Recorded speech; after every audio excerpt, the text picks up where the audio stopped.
About disputes about money over certain situations, and they got in a fight prior to that. And they said, you know, the story that they say Sack beat him up and knocked his goals out in front of his girlfriend, and like 2 days later, I think that's when the incident happened. All right, this is the YNW Melly murder trial by the Cuff Boy. So basically, he kind of like broke this down a little bit better. I watched a little bit of the trial, like the actual, you know what I mean? Hopefully this man, you know what I'm saying, beat the case. I don't know if he did it or not. A lot of stuff lines up in the way that he did, you feel me? So I don't know which side to pick.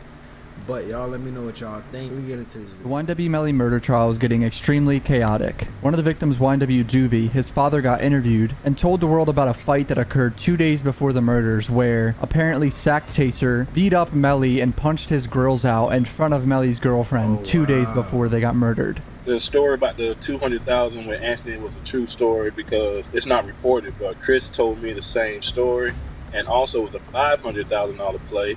And Melly was going to get $200,000, Sack was going to get $200,000, and Chris was going to get $100,000. And as I'm hearing it from Chris, they was going to sell the YNW brand, not a record deal or nothing like that. So that's another motive that the dad brings up, is that $500,000 was on the line, and apparently because when I was watching the case, they actually was trying to figure out, like, you know what I'm saying, the defense, they were saying there's really no reason, no motive behind it.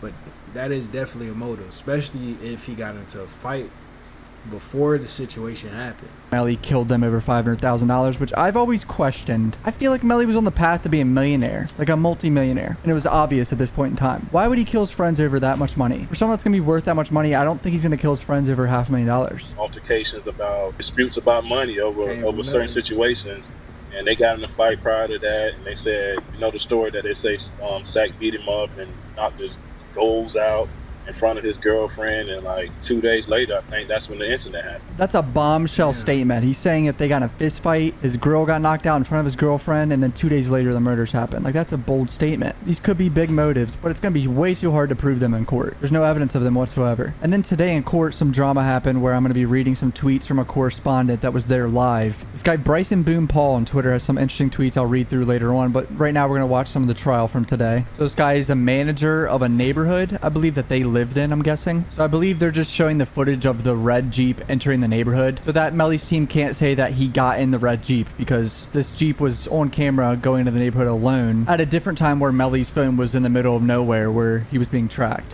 So this is at 3:50 in the morning. The other set of guys are just going home, and the other car that Melly and everyone else was in was like, this is right around the time where Melly allegedly was killing them at 3:50 in the morning, because he stages the drive-by at 4:02 in the morning, 10 minutes later. So you don't know if there were 4 or 5 people in that car, correct? Of course, he has no idea how many people were in that car, really. They only checked the driver. This guy worked. I ain't know no conspiracy shit, bro, but I don't know, bro. I don't know if niggas doing this shit on some industry, selling their soul shit. I don't know if you guys believe in all of that, but, you know, I believe in numerology and all that good stuff, so, you know, time does matter. Works for the Broward County Sheriff's Office. He's basically a nerd when it comes to guns, to dumb it down. And so we want to make sure that when we're doing it with the firearm that was, because if not, then we're applying so many variables that we can't account for. So he just explained the importance of actually having the firearm that was used at the scene, which they don't have for this case. They only know it's a .40 caliber weapon. So the rifling is from the barrel, so it's from this portion here. The chamber of this firearm ends right around here. And so from that portion forward is where the rifling will be present on the barrel of the firearm. So yeah, he's basically explaining that projectile bullets get an imprint from a gun that is specific to that gun. Like, no other gun can replicate the imprint. That's why it's so important to find the murder weapon, which they did not find. So these are the areas that typically are cut away by another tool inside of the barrel. Usually when we're looking at projectiles, examiners look at the land impressed areas, not as much the groove impressed areas. Bro's just reading something. He's probably not even really paying attention. A lot of nerdy gun shit, dude. He doesn't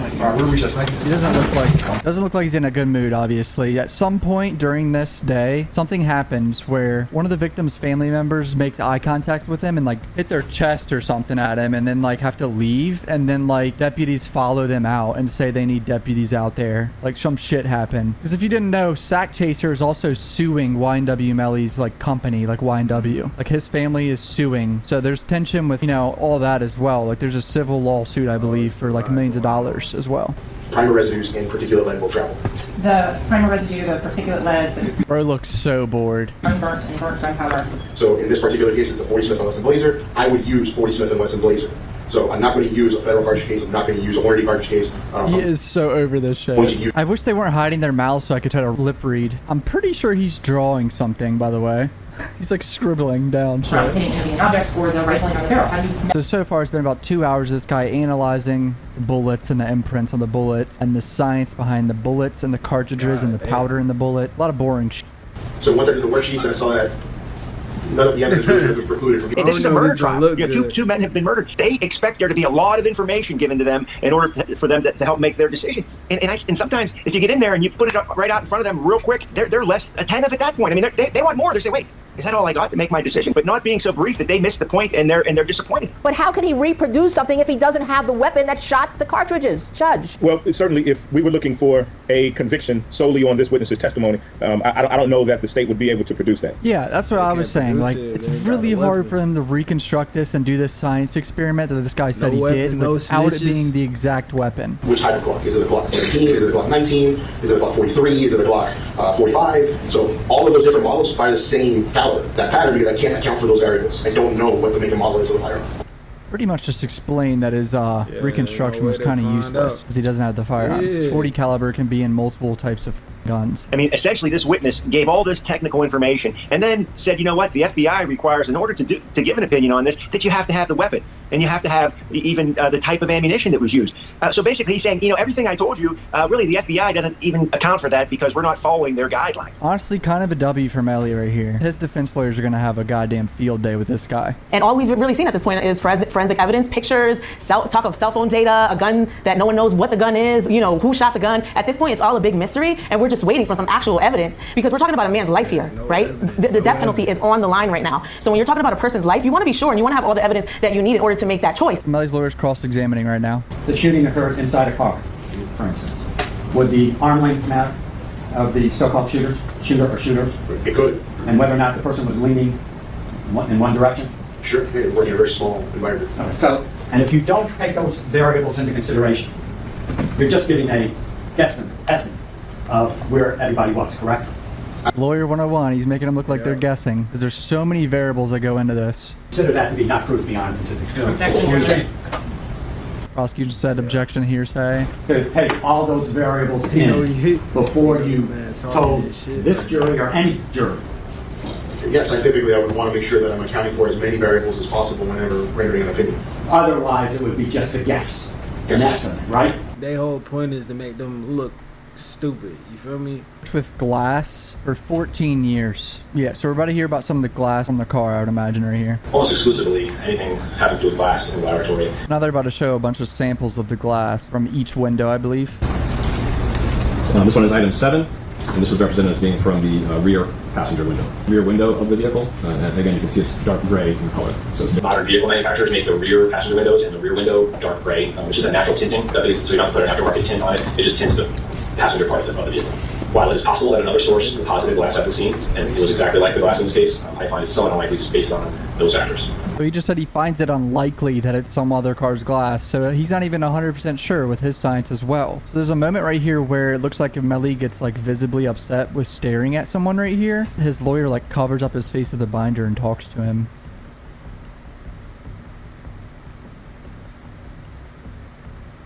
See his hand, I mean, he's like saying something. I really wish we could fucking know, man. I think someone was staring at him in the courtroom, because look, he's like looking over there. He's still staring over in that direction. I think probably staring him down the whole. She seems annoyed too as well. Now he's bobbing his head. He went straight to the music to distract himself. Crime scene investigator, first down, 6 years. This guy's got a strange accent, okay. He's a crime scene investigator. This is the hospital where the car was dropped off with the bodies. Take a motor police vehicle. So that's the exterior. Apparently this guy cuts off the prosecutor a lot too, which you can't do in court. Should be. He does it on accident, obviously, but Moving on to the next photograph. The next photograph is the vehicle again. It's like his accent's strong, dude. It's gonna be really hard to analyze what he's saying. Do you go to hit and runs on the side of the road as a crime scene investigator? I did. I forgot that the hood of the car was damaged, like they hit something. Did you have any idea as to when that damage could have occurred? No idea how the damage occurred. Ooh, is this the gunpowder residue test? So look, a positive looks like that, and that's pretty much what this looks like. Okay. On Bortland's hands, the driver that showed up with the bodies. Blue specks, which will react. It's a chemical reaction to the nitrogen. Is that a positive identification? I couldn't see any real blue to me. I couldn't see it. I was going to test. He just said he couldn't see any blue, so I guess he's saying it wasn't positive? It looks pretty positive to me if you're looking at the pictures. Negative is like completely blank. So now Melly's team's gonna come up and cross-examine this guy. This might be interesting here. So you've got to remember that you've got the rear windshield completely shattered. Okay. So there's no holes in the glass, right? But it's going into the rear seat. Well, I'm just trying to figure out where the two holes are. One would be the back of the seat and the other would be the front of the seat. Oh, and you affix the string on which side of the hole? So there you would push the rod through the hole. It will come out on the other side, the front side of the seat. Is dictated by the angle of the rod that has gone through that hole to the hole in front. You're saying that the angle from the rod is dictated by the angle of the string is dictated by the angle of the rod that you had already placed through that hole. Right? I'm not the expert. You tell me. Is that what happened? No, that's not correct. Well, is that what you did?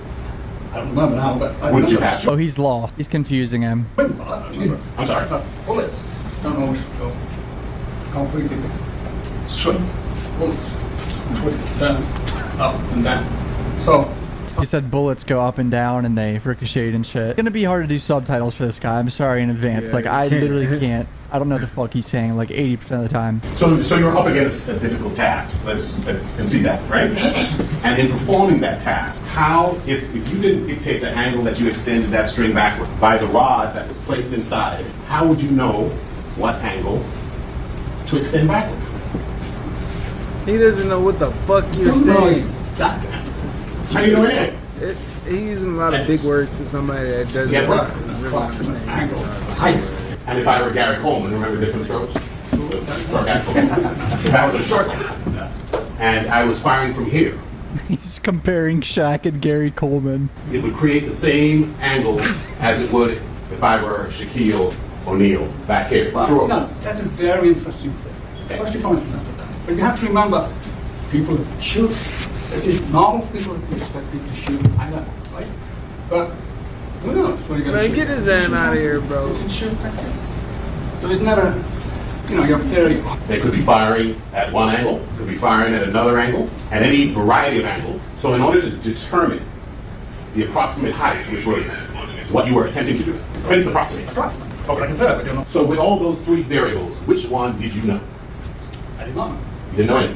I don't. So would you agree with me that when you have three variables that, at a minimum, they're probably more than we have to consider, three variables that affect your analysis, you would agree with me that your exercise was essentially a futile one? Okay, so I'm thinking he explaining the trajectory, obviously, and how where the bullets came in, and he does the test basically performing where you put the tube through the seat, and basically it shows where the bullets kind of possibly were shot from.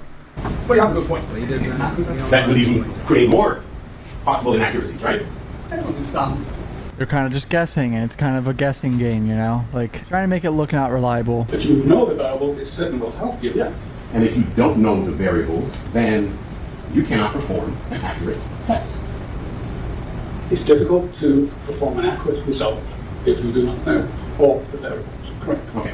He's fishing for him to say it's going to be inaccurate testing if you don't know all the variables, and he keeps saying anything's possible. And you know that a lab test showed positive. Ooh, wait, so that's what happened. He thought it was negative, but the lab test said positive. All right, so this is the moment where Melly sees someone in the courtroom that I believe is a family member of one of the victims, and he comes in and he pounds his chest because someone that was in the room tweeted about this. I'll show you the tweet here too.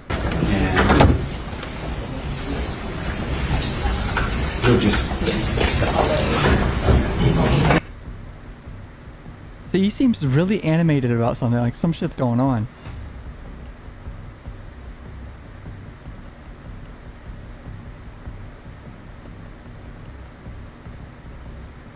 I think I read his lips saying he said, what did he say? I think he said, I don't know. I don't know. What's he doing with this pen, bro? Trying to give someone their pen back? So this guy's tweets are interesting. He says Melly recites a prayer that lasts until the jury enters the room, or is it a chant? YNW Juvie's mother sits in the front row of the gallery with her eyes glued to Melly across the courtroom. She has been attempting to force him to look her in the eyes frequently. Melly rolls his eyes and turns his head to the witness upon the sight of Juvie's grandmother and other siblings entering the courtroom. Melly's mother, Jamie, said yesterday was a lot better. Yesterday was good. Female legal counsel visibly have a very comfortable connection. She's very hands-on with Melly. It's visibly undeniable. Melly shakes his head in annoyance at the sight of the victim's gallery, as it is filled with a lot of the younger family members of Juvie and Sack Chaser. Children in the victim's gallery notice him yawning and begin to troll him with sleepy hand gestures. I wish all this was on camera, bro. Jamie King confused by the examination of gunpowder trajectory. It was very confusing. Melly is forcefully trying to stay awake.